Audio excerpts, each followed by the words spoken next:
The ego keeps itself together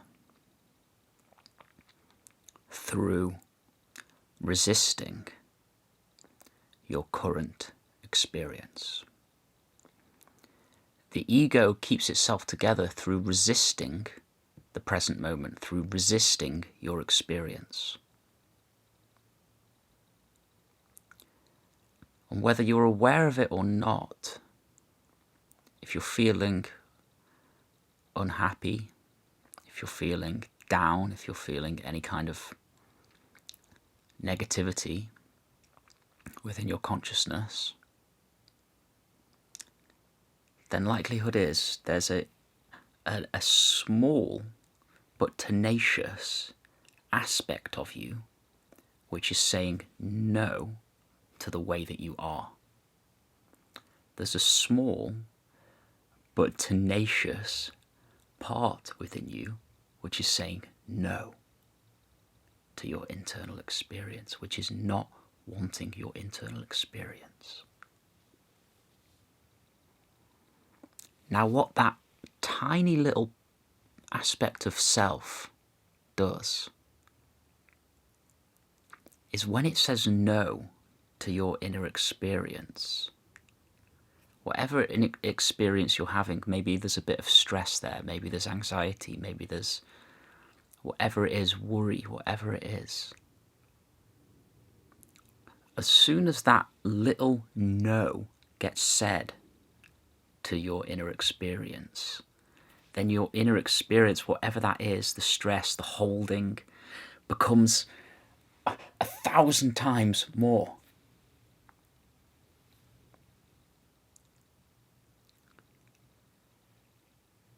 Now,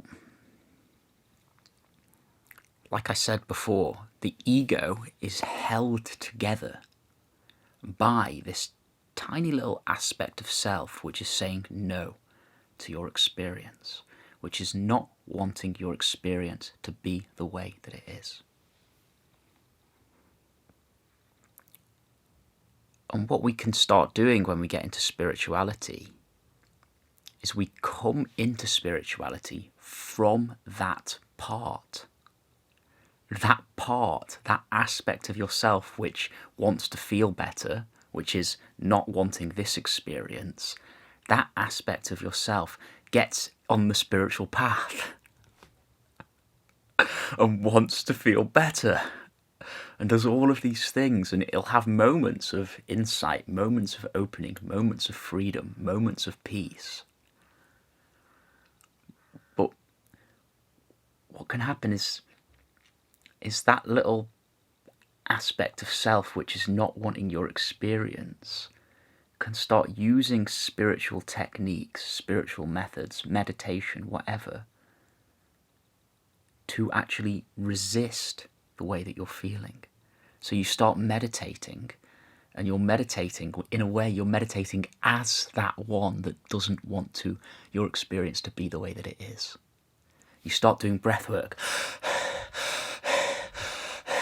You're doing breath work as and from that aspect of self which doesn't want your experience to be the way that it is. What other spiritual practices do we do? You can be self-inquiring, asking yourself, who am I really? What is it that knows or is aware of my experience? And that's a beautiful, wonderful practice. Like Ramana Maharshi says, sometimes you need to use a thorn to remove a thorn. But even that can start to be done from the one who doesn't want your experience to be the way that it is. You're doing the self-inquiry from that one, that little aspect that is saying no. Now that aspect of yourself which is saying no, that one inside that is resisting your experience, that one inside that is kind of like bitterly saying, this shouldn't be this way, I shouldn't feel this way. Like I say, that one is actually the one, as small as it is, that is causing most or all of your suffering. Because when that one is present and there is a resistance to your inner experience, it makes the inner experience of struggle or tension or tightness or sadness or fear or stress or holding, it makes that 1,000 times more intense.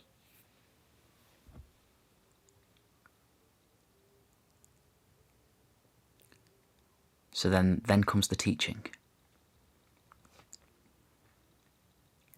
Just do nothing at all about anything at all.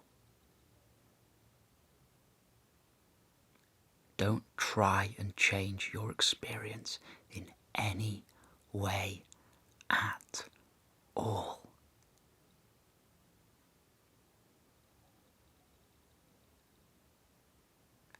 Just be here. If there's thoughts, there's thoughts. If there's feelings, there's feelings. If there's holding on, there's holding on. Don't try to change your experience in any way at all.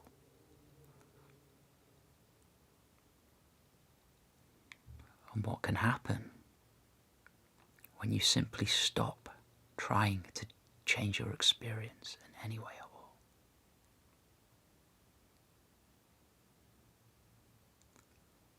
Then you'll notice, you may notice,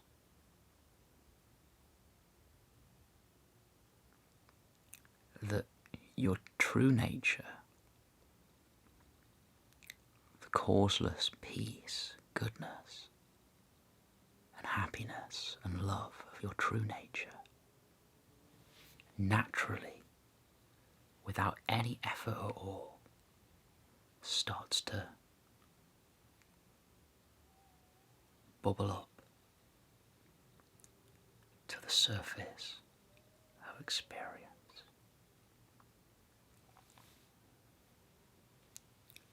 Now, what you also might notice is something different. You might notice when I say this, don't do anything at all about anything at all. You might notice inside, in the body, or in the mind, you might notice this self, this aspect of self, which is saying no. This aspect of self which is saying, I don't like this. I don't want this.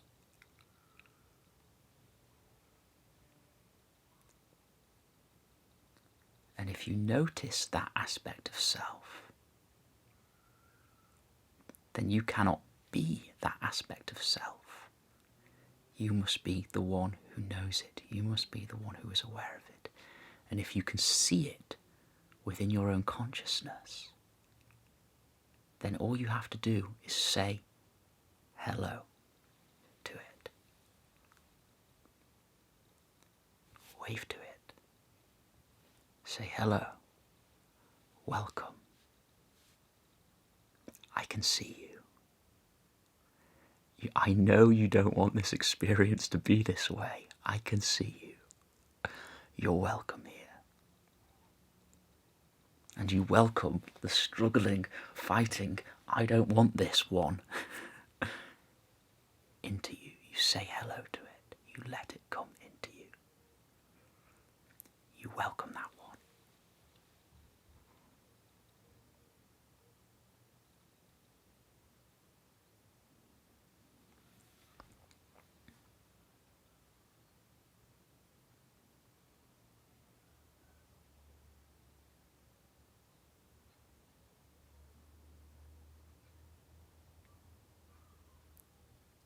It might just be afraid.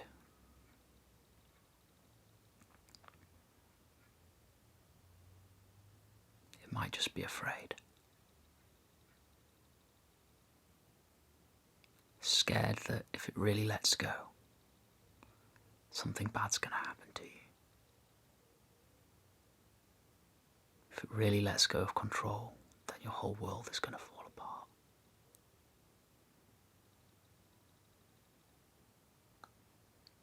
Now, if you can see this part of yourself, this one inside that's saying no, then you're doing very well. The first step is to become aware of it.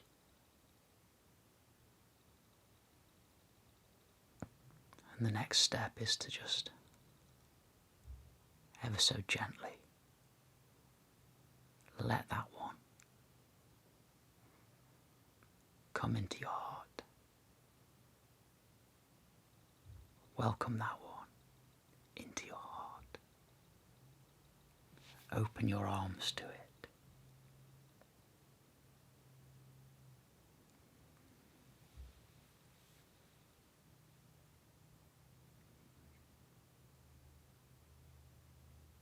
Notice, what is presences? How does presence feel towards this one?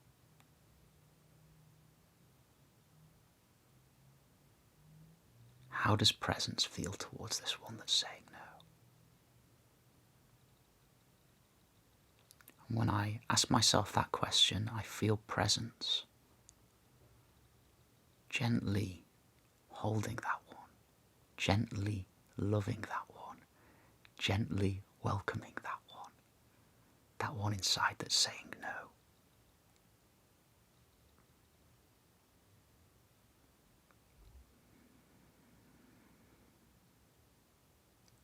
So, like I said, the first step is to become aware of the one inside that's saying no. So in your meditation, if you're sitting in meditation and you're doing your thing, you're trying to calm down and whatever, there might just be this part of you that is somewhere inside that is just saying, no, I don't want this experience. In fact, there probably is that one inside of you. And so ask yourself the question when you're meditating, when you're in quiet, when you're driving, when there's a moment of stillness, you ask yourself, is there a part within me, an aspect of myself, which doesn't want this experience? And when you ask yourself that question, you can kind of become aware of a subtle personality self, a subtle thought form or thought emotion form, which is saying no. And as soon as you're aware of it, you just say hello to it. You create a bit of distance between it and you. And then from there you can welcome it in as best as you can. You say hello. Hello.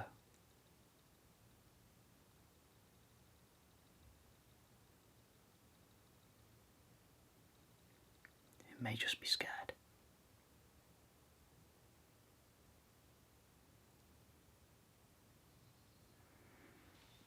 Okay, so I took a slightly different direction with that, this video, than what I originally intended. And that's because as I was talking, I was becoming aware of this part within myself.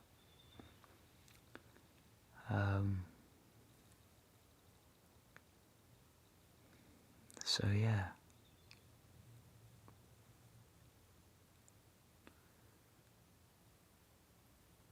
Just play with that, my friends. See if it resonates with you. See if it brings you peace. Because peace and happiness and love and joy are the barometer with which we can judge our progress on the path. The level of peace, joy and happiness that we're experiencing. And glimpses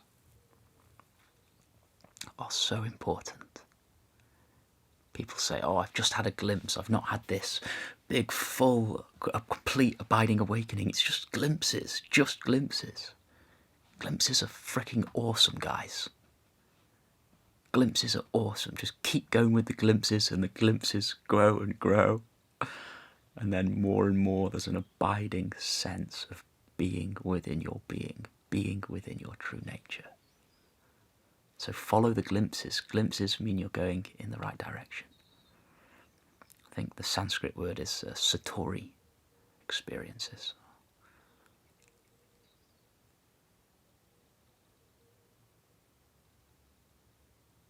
I'm not sure if that's Sanskrit, but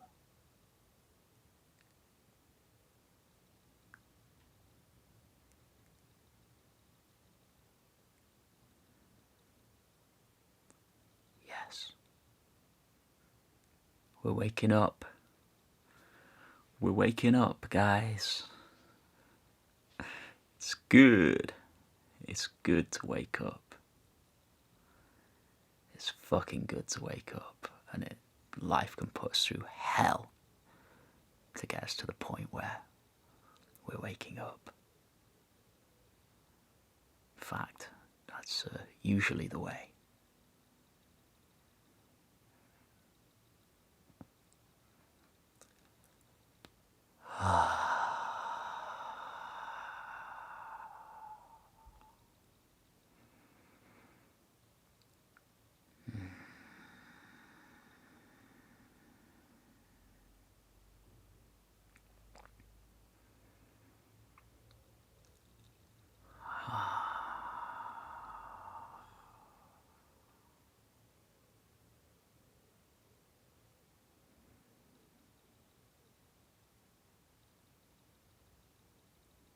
I love this pointer that Rupert Spira gives. He says, look within yourself and see if there's any part of you that is expecting an experience to happen in the future. If there's any part of you that's expecting an enlightenment experience to happen in the future.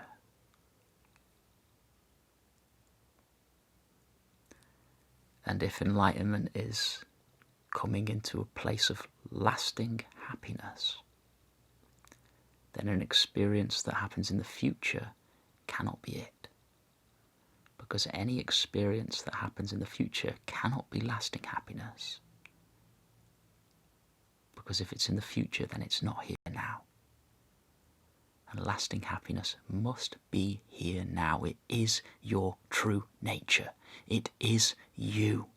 How can you not be here now? You are you. You are you. You can't not be here now.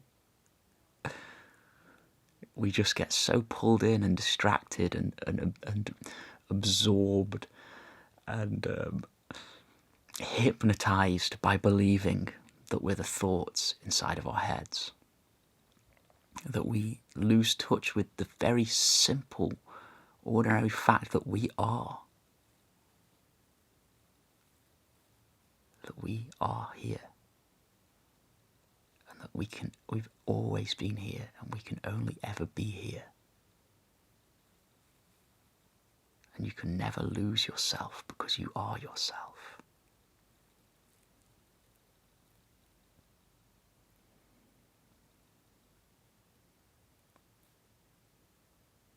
Try and get rid of yourself. Try and get away from yourself. Where would you go? You could fly to the moon, you wouldn't get away from yourself. You pass out at night and go into the dream world, you haven't gotten away from yourself, you're still there. Walk to the shops, jump up and down, hide under the bed, you can't get away from yourself.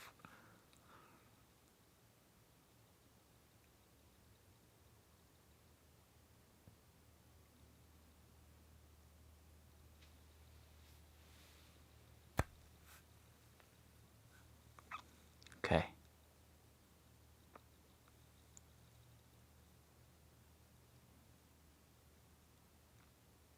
Thank you.